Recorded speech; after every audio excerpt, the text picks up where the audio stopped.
Hi friends, welcome to my channel.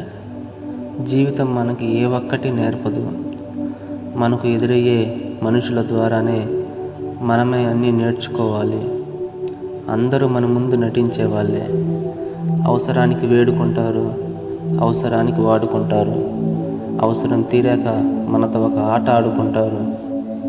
నేను ఎందుకు ఎప్పుడు ఓడిపోతుంటానని మనిషి కాలాన్ని అడిగినప్పుడు కాలం చెప్పిన సమాధానం ఎండా వాన, కాలరాత్రి, నిశిరాత్రి ఏదైనా రాని నేను ఎప్పుడు ఆగకుండా నడుస్తూ ఉంటాను.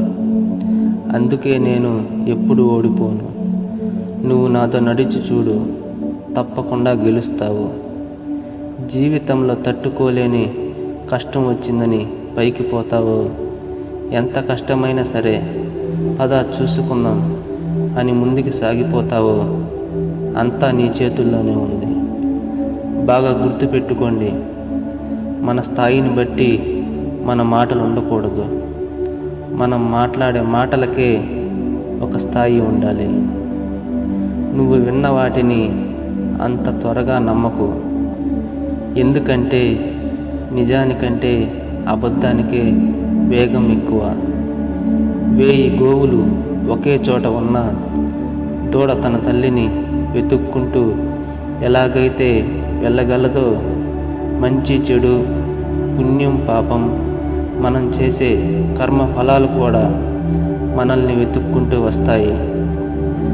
మంచితనం మరీ ఎక్కువైతే మన వాళ్ళే మనకు శత్రువులు అవుతారు. పక్క వాళ్ళ మీద ఏడ్చే మనుషులు 3 రకాలుగా ఉంటారు.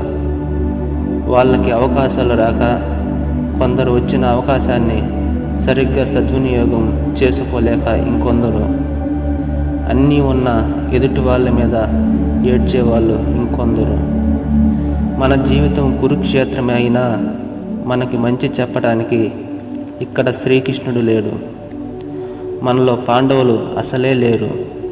ఉన్నదల్లా 100ల కొద్దీ కౌరవుల గుంపులే. ఇక్కడ ఇబ్బందులు ఉండడం, ఒత్తిడి ఎదురవ్వడం ఇవేవి శాశ్వతం కాదు. వాటి గురించి ఎక్కువగా ఆలోచించి నిన్ను నువ్వు ఒత్తిడికి గురి చేసుకోకు. ఓర్పుతో ఉండు. నీ పని నువ్వు చేసుకుంటూ వెళ్ళిపో.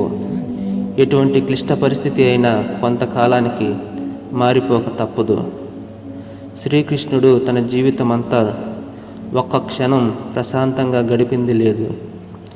అతని జీవితంలో ప్రతి నిమిషం సంఘర్షణలను ఎదుర్కొంటూ పెరిగాడు. జీవితంలో ప్రతి విషయాన్ని బాధ్యతగా తీసుకుని ఎవరికి దేనికి అంకితం అవ్వలేదు. అతని గతాన్ని భవిష్యత్తును కూడా తెలుసుకోగలిగిన సమర్థుడు అయినప్పటికీ తాను ఎప్పుడూ వర్తమానంలోనే బ్రతికాడు. అతని జీవితం సమస్త మానవానికి ఒక నిదర్శనం. తనని తాను విశ్లేషించుకుంటూ ఎప్పటికప్పుడు ఆత్మ పరిశీలనను సరి చేసుకుంటూ ఆత్మవిశ్వాసంతో ముందుకు సాగే వ్యక్తి.